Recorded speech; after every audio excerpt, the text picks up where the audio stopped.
Hello, आप लोगों का स्वागत है हमारे YouTube channel government job with Tanuj के साथ। इस चैनल पे हम लोग हर पेपर का एग्ज़ाम की प्रिपरेशन करवाते हैं। 10th 12th या फिर गवर्नमेंट जॉब का प्रिपरेशन हुआ उसके रिलेटेड आपको सभी वीडियो हमारे चैनल पे मिलेंगे। आज के वीडियो का मोटिव है कि आज हम लोग बात करने वाले 10th के वेरी इंपॉर्टेंट क्वेश्चन के बारे में, हिंदी के, जो कि पक्का ही 24 फरवरी के होने वाले पेपरों में आएगा।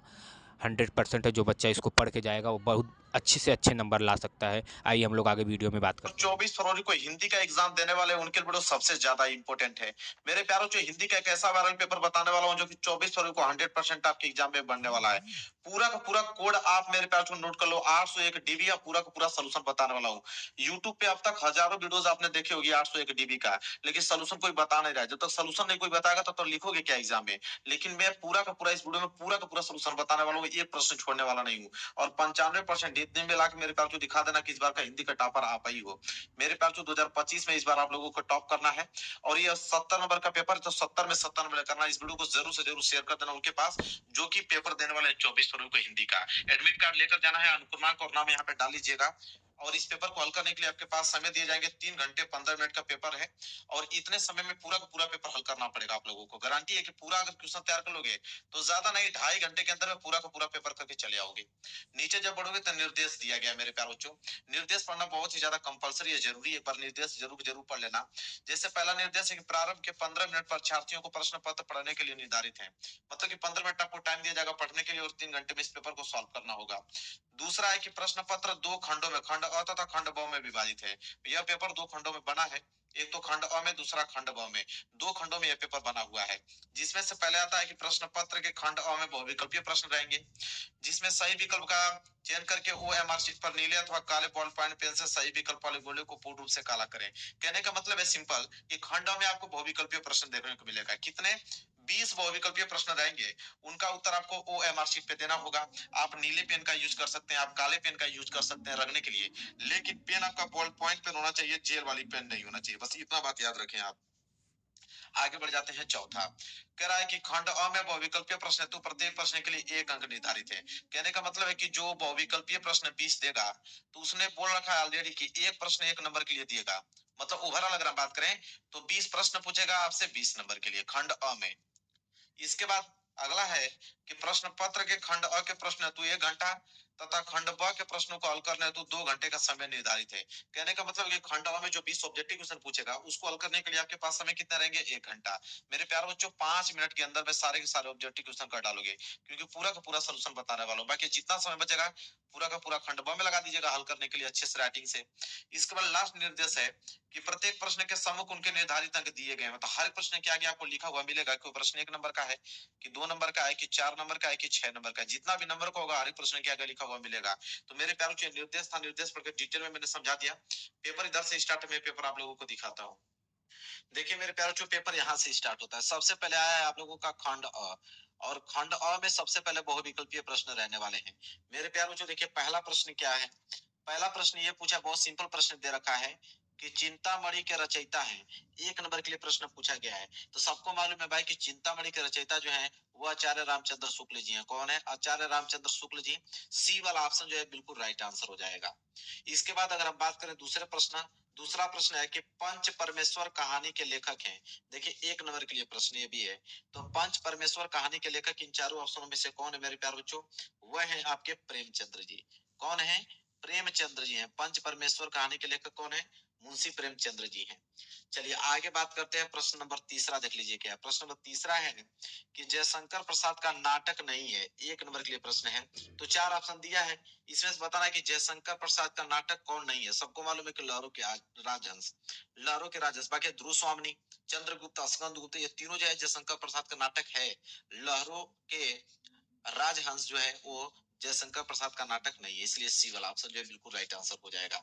चलिए आगे बढ़ते हैं। क्वेश्चन नंबर 4 देखिए क्या पूछा है। क्वेश्चन नंबर 4 दिया है कि शेखर एक जीवनी उपन्यास के लेखक है। 1 नंबर के लिए प्रश्न है। कह रहा है कि शेखर एक जीवनी है, उस उपन्यास के लेखक कौन है? तो शेखर एक जीवनी उपन्यास के लेखक इन चारों ऑप्शन में से कौन है? वह है आपके अज्ञेय जी। कौन है? अज्ञेय जी हैं। मतलब डी वाला ऑप्शन जो है बिल्कुल राइट आंसर हो जाएगा। आगे बढ़ते हैं, प्रश्न नंबर 5वां देखिए क्या है। कह रहा है कि अपनी खबर आत्मकथा है, 1 नंबर के लिए प्रश्न है। तो अपनी खबर आत्मकथा इन चारों ऑप्शनों में से कौन है मेरे प्यारे बच्चों? तो ऑप्शन नंबर पहला पांडे बेचन शर्मा उग्र, ठीक है, पांडे बेचन शर्मा उग्र की है अपनी खबर आत्मकथा। आगे बात करते हैं प्रश्न नंबर 6 की तरफ, देखिए क्या है। कह रहा है कि भूषण किस युग के कवि हैं? 1 नंबर के लिए प्रश्न है। तो भूषण किस युग के कवि हैं? वह है आपके रीतिकाल के। रीतिकाल मतलब बी वाला ऑप्शन जो है बिल्कुल राइट आंसर हो जाएगा। रीतिकाल के कवि है भूषण जी। इसके बाद है 7वां कि ललित ललाम रचना है, 1 नंबर के लिए प्रश्न है। तो ललित ललाम जो रचना है वो मतीराम जी की है। किनकी है? मतीराम जी की है। पहला वाला ऑप्शन जो है बिल्कुल राइट आंसर हो जाएगा, 7वें का पहला। क्लियर है? चलिए प्रश्न नंबर 8वें की तरफ बढ़ते हैं। देखिए मेरे प्यारे बच्चों, प्रश्न नंबर 8वां क्या है? प्रश्न नंबर 8वां है कि यशोधरा रचना है, 1 नंबर के लिए प्रश्न है मेरे प्यारे बच्चों। तो यशोधरा जो रचना इन चारों ऑप्शन में से किसकी रचना है? तो वह है मैथिली शरण गुप्त जी की। मैथिली शरण गुप्त जी की डी वाला ऑप्शन जो है बिल्कुल राइट आंसर हो जाएगा। प्रश्न नंबर 9 देखिए क्या है। आंगन के पार द्वार रचना है, 1 नंबर के लिए प्रश्न है। तो आंगन के पार द्वार रचना जो है इन चारों ऑप्शन में से कौन है? वह है आपके अज्ञाई जी। बी वाला ऑप्शन जो है बिल्कुल राइट आंसर हो जाएगा, अज्ञाई जी। इसके बाद है 10वां प्रश्न है कि दीप शिखा काव्य संग्रह रचना है, 1 नंबर के लिए प्रश्न है। तो दीप शिखा काव्य संग्रह जो रचना इन चार ऑप्शन में किनकी है? तो महादेवी वर्मा जी की है। वो महादेव वर्मा मतलब पहला वाला ऑप्शन जो बिल्कुल राइट आंसर हो जाएगा। 10वें का पहला बिल्कुल याद कर लो, 1-2 बार इस वीडियो को देख लेना, लेकिन सारा क्वेश्चन याद होना चाहिए। इसके बाद है प्रश्न 11वां देख लीजिए। करुण रस का स्थायी भाव है, 1 नंबर के लिए प्रश्न है। सबको मालूम है कि करुण रस का स्थायी भाव शोक होता है। तो डी वाला ऑप्शन जो है बिल्कुल राइट आंसर हो जाएगा, 11वें का डी। आगे बढ़ते हैं, अगला प्रश्न देख लीजिए, प्रश्न नंबर 12वां करा है कि चरण कमल बंदो हरिराई उपयुक्त पंक्ति में अलंकार है, 1 नंबर के लिए प्रश्न है। तो चरण कमल बंदो हरिराई में किस अलंकार का प्रयोग किया गया है मेरे प्यारे बच्चों? रूपक अलंकार। रूपक अलंकार मतलब सी वाला ऑप्शन जो है बिल्कुल राइट आंसर हो जाएगा। आगे बढ़ते हैं, प्रश्न नंबर 13वां देखिए क्या है। प्रश्न नंबर 13वां है कि यह सममात्रिक छंद है, इसमें 4 चरण होते हैं और प्रत्येक चरण में 24 मात्राएं होती हैं। 11 और 13 मात्राओं पर यति होती है। यह लक्षण किस छंद का है? 1 नंबर के लिए प्रश्न है। और सबको मालूम है मेरे प्यारों ये रोला का है। किसका है? रोला का है। ए वाला ऑप्शन जो है बिल्कुल राइट आंसर हो जाएगा। वही बात करते हैं प्रश्न नंबर 14 कि पर्यावरण शब्द में उपयुक्त उपसर्ग है, 1 नंबर के लिए प्रश्न है। तो इसको अगर हम करें तो ये हो जाएगा परिधन आवरण। पर्यावरण को अगर हम तोड़ेंगे तो ये इस रूप में टूटेगा, परिधन आवरण के रूप में।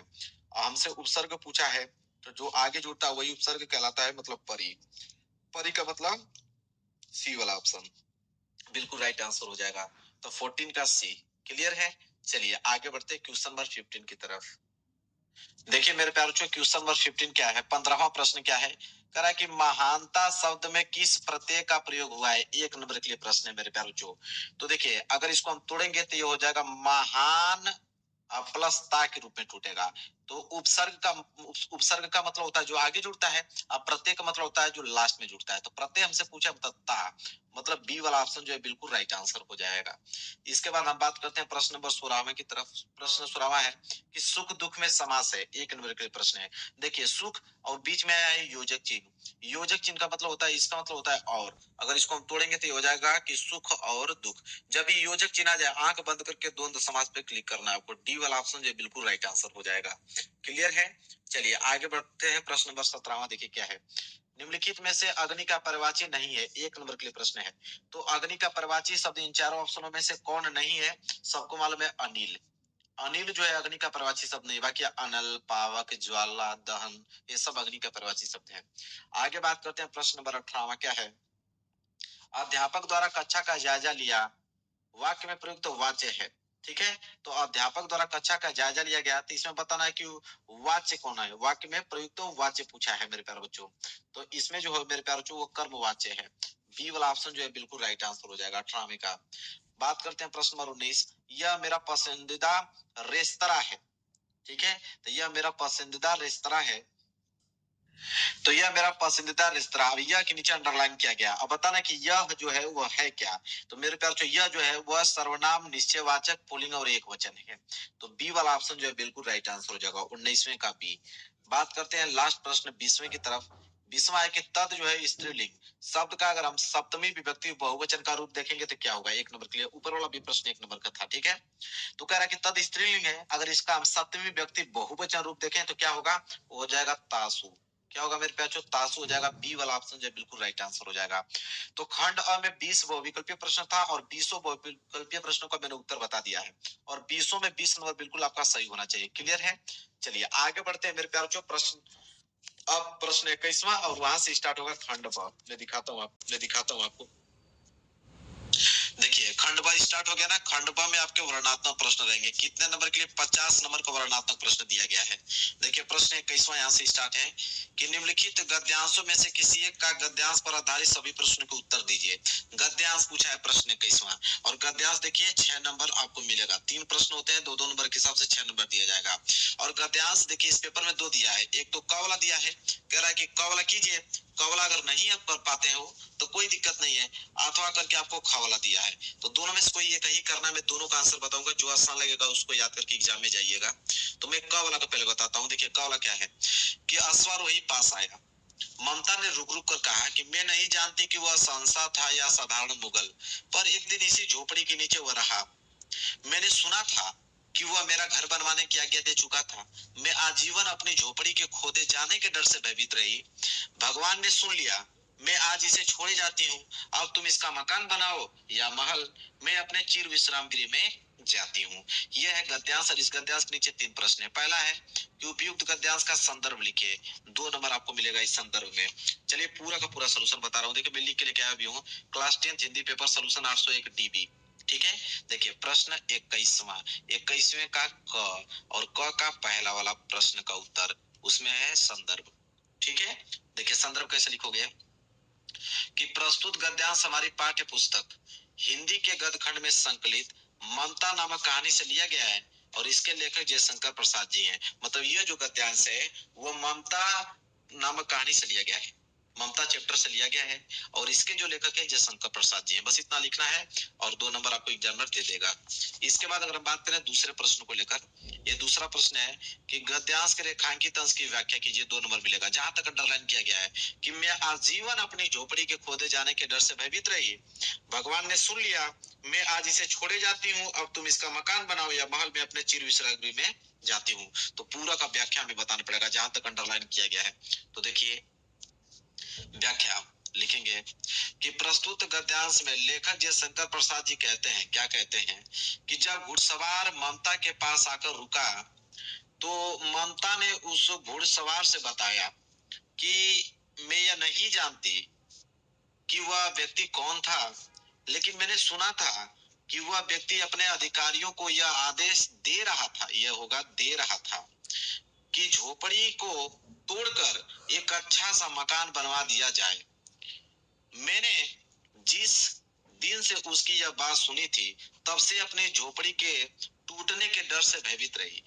जिस झोपड़ी में मैंने अपने जीवन के इतने बरस गुजारे हैं वह न जाने कब टूट जाएगी और मैं बेघर हो जाऊंगी, किंतु ईश्वर ने मेरी प्रार्थना सुन ली और अब तक मेरी झोपड़ी सुरक्षित रही। अब जबकि मेरी मृत्यु निकट है और मैं अपनी झोपड़ी को छोड़कर ईश्वर के शरण में जा रही हूँ, तब यहाँ चाहे मकान बनाओ या महल। ठीक है। यह है मेरे प्यारों उसका रेखांकित अंश का व्याख्या। पूरा डिटेल में मैंने यहाँ पे एक एक वर्ड बता दिया आपको। ठीक है। चलिए आगे बढ़ते हैं। तीसरा प्रश्न है कि ममता के आजीवन भयभीत रहने का क्या कारण था। 2 नंबर इसमें मिलेगा। तो चलिए इसका भी उत्तर हमें देना पड़ेगा। तो लिखेंगे हम लोग, देखिए तीसरे का लिखेंगे कि ममता आजीवन अपनी झोपड़ी के खोदे जाने के भय से भयभीत रही। मतलब उनको अपनी झोपड़ी के खोदे जाने के भय से जो है वह भयभीत रही आजीवन ममता। ठीक है। चलिए इसके बाद देखिए क वाला बता दिया। क वाला नहीं करना चाहते हो कोई दिक्कत नहीं है। ख वाला भी बताऊंगा। ख वाला क्या है कि कितना जीवन बरस पड़ा है इन दीवारों पर, जैसे फसाने अजायब का भंडार खुला पड़ा हो। कहानी से कहानी बनती चली गई है। बंदरों की कहानी, हाथियों की कहानी, हिरणों की कहानी, कहानी क्रूरता और भय की, दया और त्याग की। जहां बेरहमी है वहीं दया का भी समुद्र उमड़ पड़ा है। जहां पाप है वहीं क्षमा का सोता फूट पड़ा है। राजा और कंगले, विलासी और भिक्षु, नर और नारी, मनुष्य और पशु, सभी कलाकारों के हाथों सिरसते चले गए हैं। हैवान की हैवानी को इंसान की इंसानियत से कैसे जीता जा सकता है? कोई अजंता में जाकर देखे, बुद्ध का जीवन हजार धाराओं में होकर बहता है। जन्म से लेकर निर्वाण तक उनके जीवन की प्रधान घटनाएं कुछ ऐसे लिख दी गई हैं कि आंखों अटक जाती हैं और हटने का नाम नहीं लेती। यह है मेरे प्यार जो गद्यांश। पूरा देखिए, पूरा डिटेल में गद्यांश पढ़ लिया। इसके नीचे भी 3 प्रश्न में दिखाता हूँ आपको। देखिए इसके नीचे 3 प्रश्न है। पहला है कि उपयुक्त गद्यांश का संदर्भ लिखिए, 2 नंबर मिलेगा। चलिए संदर्भ इसका देखते हैं। तो देखिए मैं लिखा भी हूँ यहाँ पे ख वाला, ख का पहला संदर्भ लिखेंगे कि प्रस्तुत गद्यांश हमारी पाठ्य पुस्तक हिंदी के गद्य खंड में संकलित अजंता नामक पाठ से लिया गया है, जिसके लेखक डॉक्टर भगवत शरण उपाध्याय जी हैं। मतलब यह जो गद्यांश है अजंता चैप्टर से लिया गया है। इसके लेखक कौन है? डॉक्टर भगवत शरण उपाध्याय जी हैं। बस इतना ही आपको मेरे प्यारों जो संदर्भ में लिखना है, एग्जामिनर तुरंत आपको 2 नंबर दे देगा। ठीक है। इसके बाद दूसरा है कि गद्यांश के रेखांकित अंश की व्याख्या कीजिए, 2 नंबर। जहां तक अंडरलाइन किया गया था पढ़ा है ना, तो जहां तक अंडरलाइन किया गया था उसका व्याख्या बताना है। देखिए व्याख्या कैसे हम लोग लिखेंगे। व्याख्या में लिखेंगे कि रेखांकित अंश की व्याख्या, ठीक है, लिखेंगे प्रस्तुत पंक्तियों में लेखक का कहना है कि अजंता के चित्रों को एक तरफ से जाइए तो उधर बंधनों का चित्र दिखाई पड़ेगा और इन चित्रों में स्वाभाविकता और गतिशीलता देखकर कोई भी आश्चर्यचकित हो सकता है। ठीक है। अगले चित्र में दिखाई पड़ता है कि कमलों से भरे तालाब में विहार करता हुआ गजराज कमल दंडों को तोड़ तोड़ कर हथिनियों को दे रहा में प्यालों के सिलसिले चल रहे हैं। अगले चित्र में बीमार रानी का दम घुट रहा है, वह मृत्यु के सन्निकट है। इस तरह हम अजंता के चित्रों में विविधता का दर्शन करते हैं। कहीं खाने और खिलाने का कार्यक्रम दिखाई पड़ता है तो कहीं बसने और वसाने का, कहीं महलों नाचने और गाने का, कहने और सुनने का दृश्य दिखाई पड़ता है तो अन्यत्र जंगल नगर सामाजिक दृश्य में, ठीक है, सामाजिक दृश्य में ऊंच नीच धनी गरीब सब प्रकार के आदमियों को अजंता की गुफाओं में दीवारों पर स्पष्ट देख सकते हैं। और इतनी विविधता विश्व में अन्यत्र किसी कला में नहीं देखी जा सकती है। ठीक है, पूरा का पूरा बता दिया रेखांकित अंश का व्याख्या। ठीक है, पूरा डिटेल में मैं लिख के आया हूँ और सब कुछ बता रहा था कि एक भी प्रश्न आप छोड़ के ना आ पाओ एग्जाम में। इसके बाद है तीसरा कि कलाकारों के हाथों से क्या क्या सिरसते चले गए हैं। 2 नंबर इस पे एग्जामिनर देगा। तो देखिए इसका उत्तर हम लिखेंगे तीसरे का कि राजा और कंगले, विलासी और भिक्षु, नर और नारी, मनुष्य और पशु, सभी कलाकारों के हाथों से सिरसते चले गए हैं। क्लियर है। चलिए 21वां प्रश्न दोनों बता दिया मैं। ठीक है, जो भी हल करना चाहिए उसको करके आइएगा, क वाला या ख वाला, दोनों में से कोई करोगे एग्जामिनर 6 नंबर आपको देगा। अब आता है यहाँ प्रश्न नंबर 22वां। देखिए प्रश्न नंबर 22वां क्या है कि निम्नलिखित में से किसी एक पद्यांश पर आधारित प्रश्न को उत्तर दीजिए। पद्यांश, और पद्यांश भी देखिए 6 नंबर के लिए ही है। जितना नंबर का गद्यांश था उतना नंबर का पद्यांश। इसमें भी 2 हैं, एक क वाला है, क वाला नहीं कर पाओगे तो अथवा करके आपको दिया है ख वाला। दोनों में से कोई एक ही करना, मैं दोनों का सलूशन बताऊंगा। पहले क वाला देखिए। क वाला है कि पुरते निकसी रघुबीर बधु, धरी धीर दे मग में डग दे, झलकी भरी भाल कनी जलकी, पुट सूखी गए मधुराधर पे, फिर बुझती है चलनो, अब केतिक पर्ण कुटी हरियो कित है, तिय की लखी आतुरता पिय की, अखिया अति चारु चली जल चुए। ठीक है, यह है आपका पद्यांश और इसके नीचे 3 प्रश्न है। पहला उपयुक्त पद्यांश का संदर्भ लिखिए, 2 नंबर। ठीक है, चलिए 2 नंबर अभी पक्का कराता हूँ। 22वें का क है ना, देखिए तो देखिए 22वें का पहला उत्तर मतलब संदर्भ लिखेंगे उसका कि प्रस्तुत पद्यांश हमारी पाठ्य पुस्तक हिंदी के काव्य खंड में संकलित कवितावली ग्रंथ से वनपथ नामक शीर्षक से लिया गया है, जिसके रचयिता तुलसीदास जी हैं। मतलब वनपथ शीर्षक से लिया गया है कवितावली ग्रंथ के, और इसके रचयिता कौन है? तुलसीदास जी हैं। बस इतना ही आपको लिखना है। ठीक है, इसके बाद बोला है कि श्री राम के नेत्रों से आंसू क्यों बहने लगे। 2 नंबर एग्जामिनर इस पे देगा। चलिए देखते हैं, तो लिखेंगे हम लोग। देखिए दूसरा कि सीता जी की थकावट से उत्पन्न व्याकुलता को समझकर रामचंद्र जी की आंखों में जो है आंसू आ गया। ठीक है, 2 नंबर यहाँ के आपके क्लियर हो गए। इसके बाद तीसरा कि रेखांकित अंश, जहां अंडरलाइन किया गया है कि पर्णकुटी करिहो कित है, कह रहा है कि पर्णकुटी करिहो कित है में कौन सा अलंकार है, 2 नंबर इस पे मिलेगा। तो इसमें जो अलंकार है मेरे प्यार, जो अनुप्रास अलंकार का प्रयोग किया गया, अनुप्रास अलंकार, तो 2 नंबर यहाँ से क्लियर हो गया। अगर ये नहीं कर पाते हो कोई दिक्कत नहीं, अथवा वाला देखिए, ये वाला नहीं कर पाओगे तो अथवा वाला कर लेना। अथवा वाला क्या है, चलिए, कि मेवाड़ केसरी देख रहा, केवल रण का न तमाशा था, वह दौड़ दौड़ कर करता था रण, वह मान रक्त का प्यासा था, चढ़कर चेतक पर घूम घूम करता सेना रखवाली था, ले महामृत्यु को साथ साथ मानव प्रत्यक्ष कपाली था। ठीक है, ये है मेरे प्यारों जो, इसके नीचे भी 3 प्रश्न है। पहला कि उपयुक्त पद्यांश का संदर्भ लिखिए, 2 नंबर आपको मिलेगा। ठीक है, तो अथवा का ख वाला है, तो देखिए अथवा का मेरे प्यारों जो, और यहाँ पे ख, और ख का उत्तर पहला संदर्भ लिखेंगे हम लोग कि प्रस्तुत पद्यांश हमारी पाठ्य पुस्तक हिंदी के काव्य खंड में संकलित कविता हल्दी घाटी से अवतरित है, और इसके रचयिता श्री श्याम नारायण पांडे जी हैं। मतलब हल्दी घाटी से अवतरित है ये कविता। ठीक है, और इसके जो रचयिता हैं श्याम नारायण पांडे जी हैं। ठीक है, इतना ही आपको लिखना है। दूसरा है कि मेवाड़ केसरी किसे कहा गया है, तथा वह मान सिंह पर रक्त का प्यासा बनकर क्यों टूट पड़ा, 2 नंबर एग्जामिनर इस पे देगा।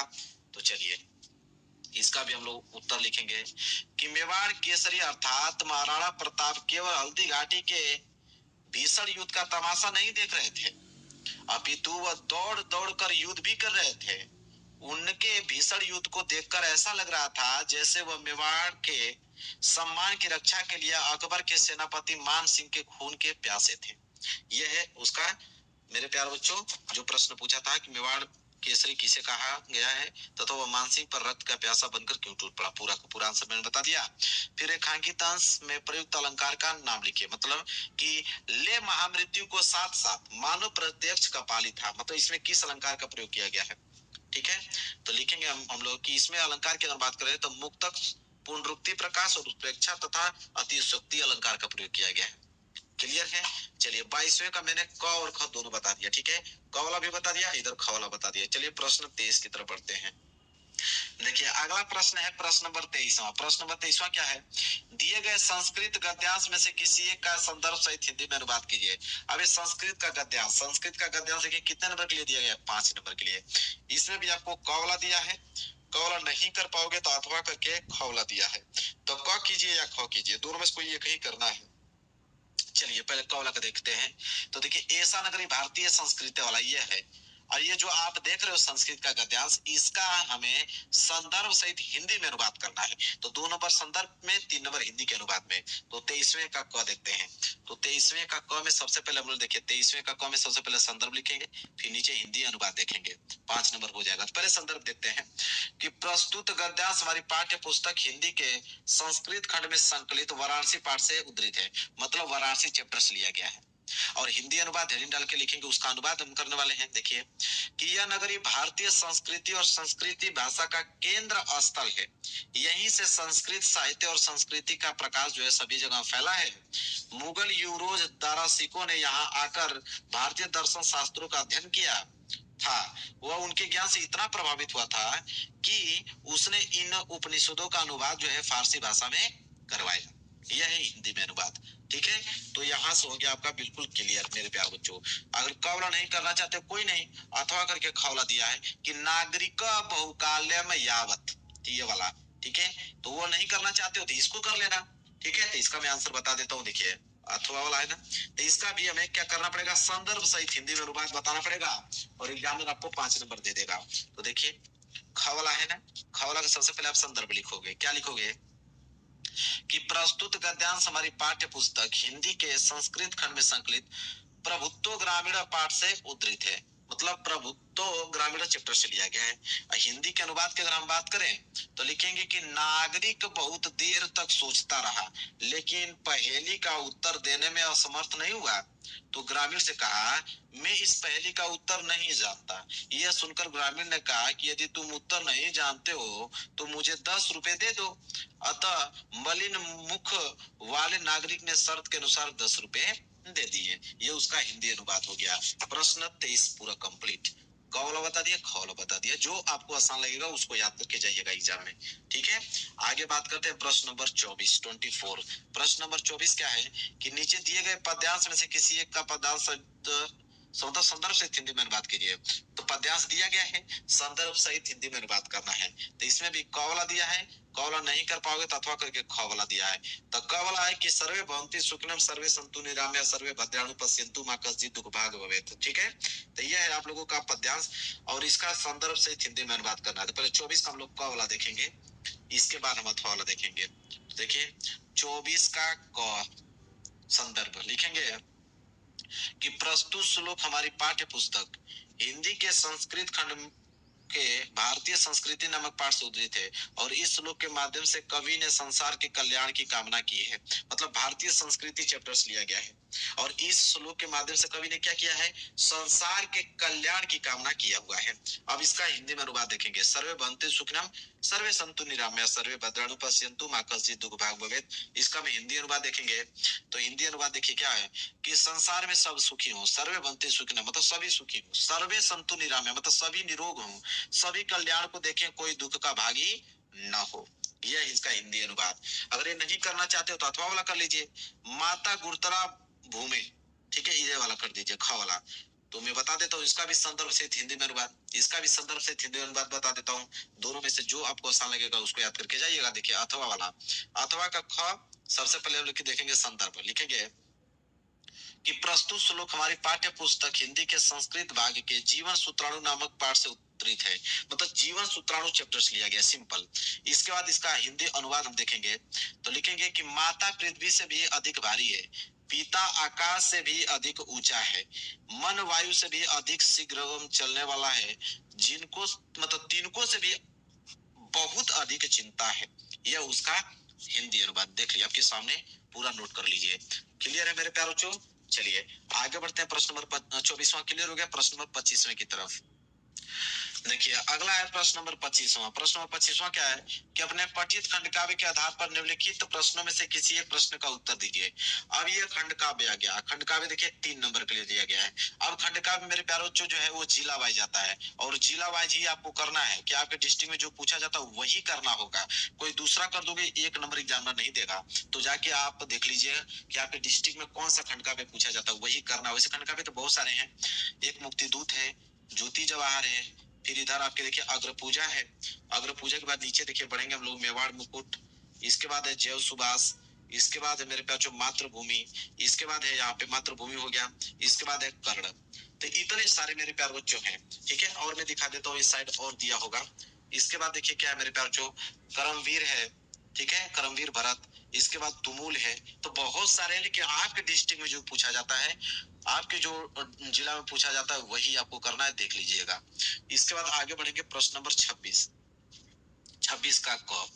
26 का क है कि दिए गए लेखकों में से किसी एक लेखक का जीवन परिचय देते हुए उनके एक प्रमुख रचना का उल्लेख कीजिए। 5 नंबर आपको मिलेगा जीवन परिचय पे, 3 नंबर जीवन परिचय पे, ठीक है, 2 नंबर यह रचना पे मिलेगा। आपके पास ऑप्शन 3 है।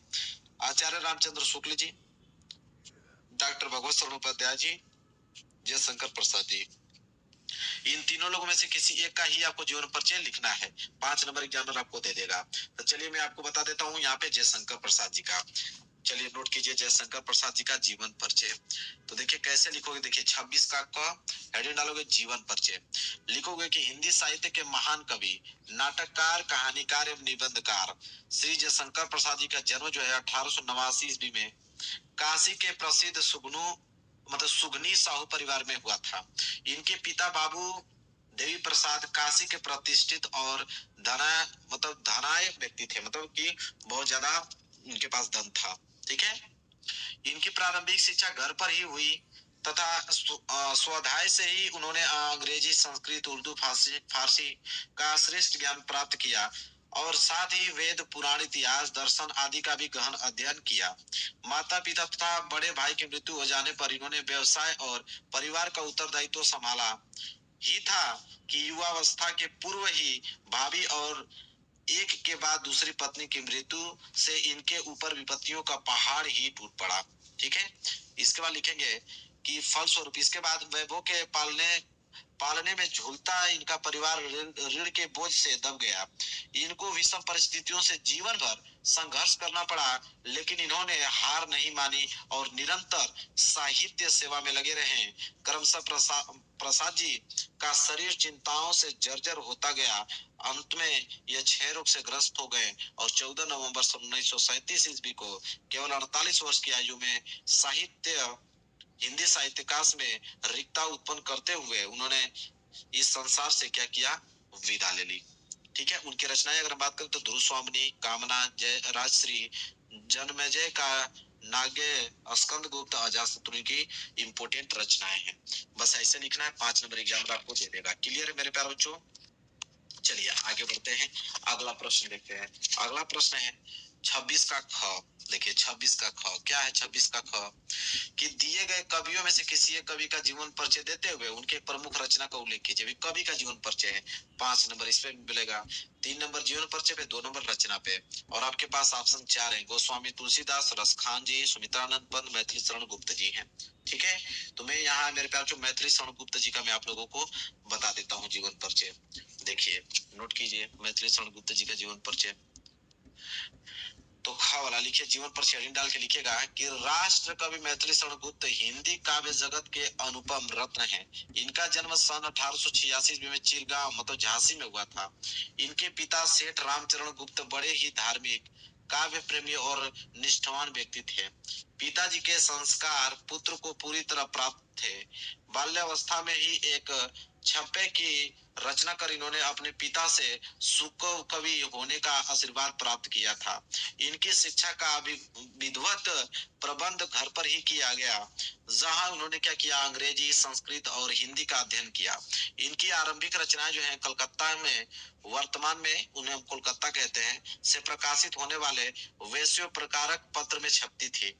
आचार्य महावीर प्रसाद द्विवेदी के संपर्क में आने के बाद इनकी प्रतिभा जो है प्रस्फुटित हुई और इनकी रचनाएं सरस्वती में जो है वो छपने लगी। साकेत महाकाव्य के सृजन पर इनको हिंदी साहित्य सम्मेलन द्वारा मंगला प्रसाद पारितोषिक से सम्मानित किया गया और इनकी साहित्य उपलब्धियों के कारण ही आगरा तथा इलाहाबाद विश्वविद्यालय द्वारा इनको डीलिट की मानद उपाधि से विभूषित किया गया था और इनकी साहित्य सेवा के कारण ही भारत सरकार इन्हें पद्म भूषण से सम्मानित किया था।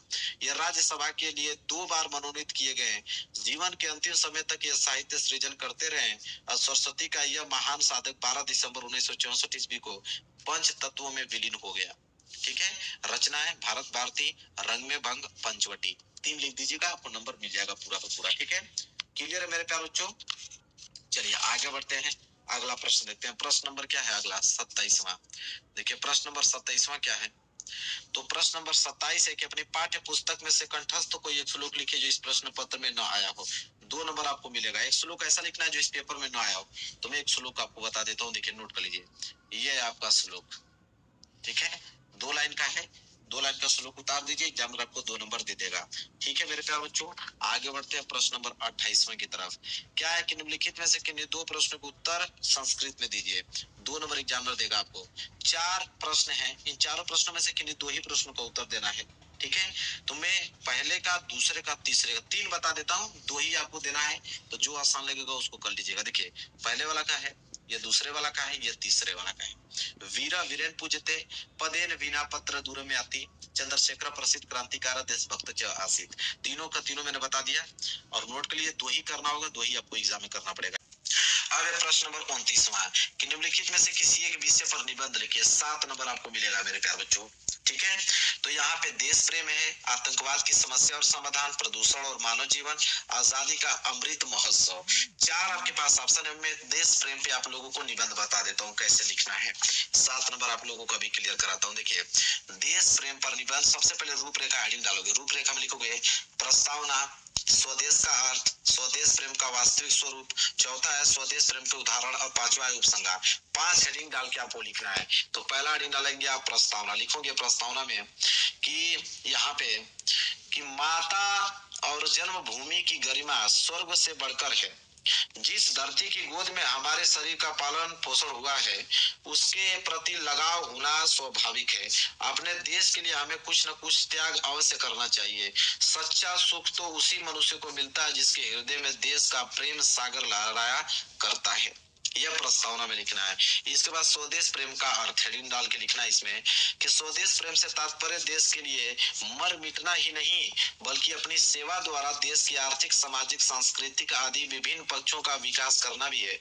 इसे प्रत्येक कार्य जिससे स्वदेश का हित होता है, स्वदेश प्रेम का प्रतीक है।